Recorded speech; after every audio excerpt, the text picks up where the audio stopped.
Okay, so today's lesson, 4.4, we're estimating decimal sums and differences. And there are three ways of estimating. And the way that we're going to look at is by rounding. Okay, so if you are using rounding to estimate a sum or a difference, you find the place value to which you are rounding and look to the digit to the right of that place. If the digit to the right of that place is less than a 5, you're going to keep the underlying digit the same. But if the digit to the right of the underlying place is 5 or greater, then you're going to round the underlying digit up.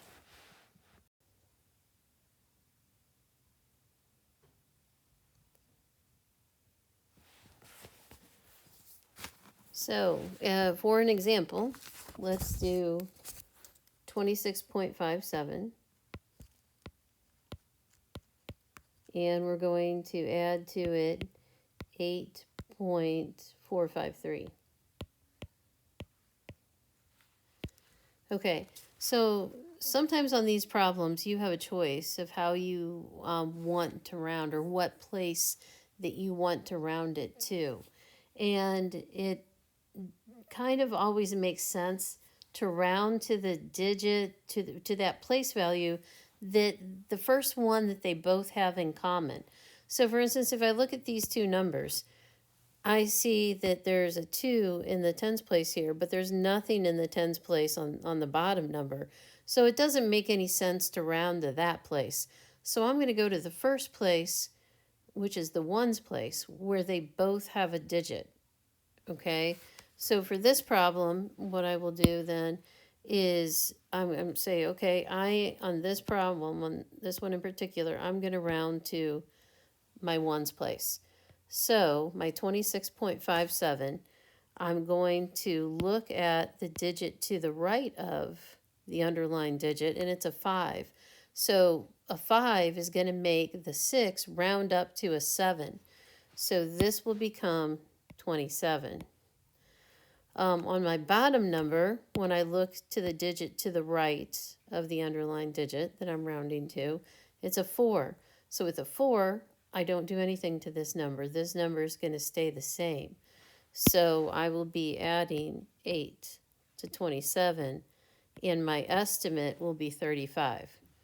Okay, so the rule there is round to the first digit that they have in common.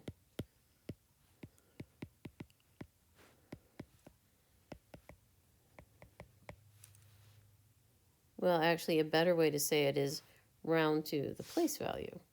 Let's do that. Round to the first place value they have in common.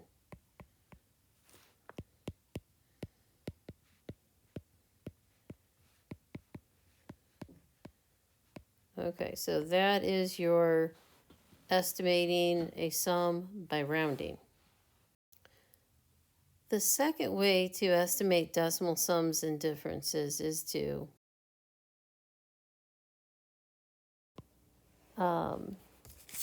do what they call clustering to estimate the sum.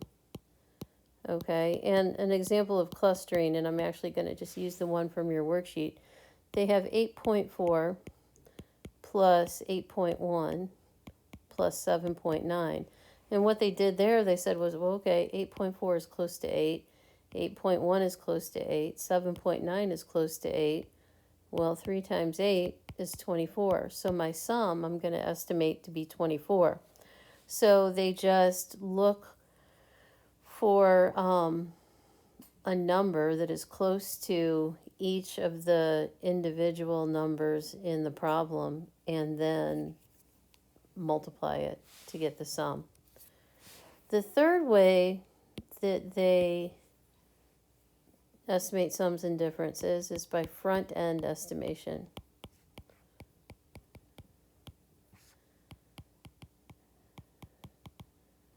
And an example of that would be if I have 65.845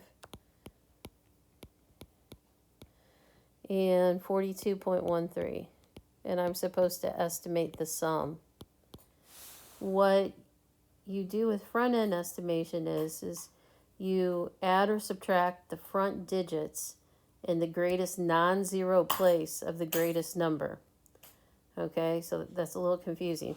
But the greatest non-zero place of the greatest number in this case would be the 6. Okay, 65.845 is the greatest number. The greatest non-zero place is the tens place. So we're just going to add the numbers that are in the tens place, okay? And then fill in the rest with zeros. So 6 plus 4 is 10. So we'll do that. And then, of course, we have one more digit in the ones place before the decimal point. So this is 100 is our estimated sum. Front-end estimation doesn't make a lot of sense when the numbers don't have a digit in the same place value. So for instance, let's take 8 and 17.99. Okay, I lined up my decimal digits. Okay, you can see that the top number doesn't have a digit in the tens place.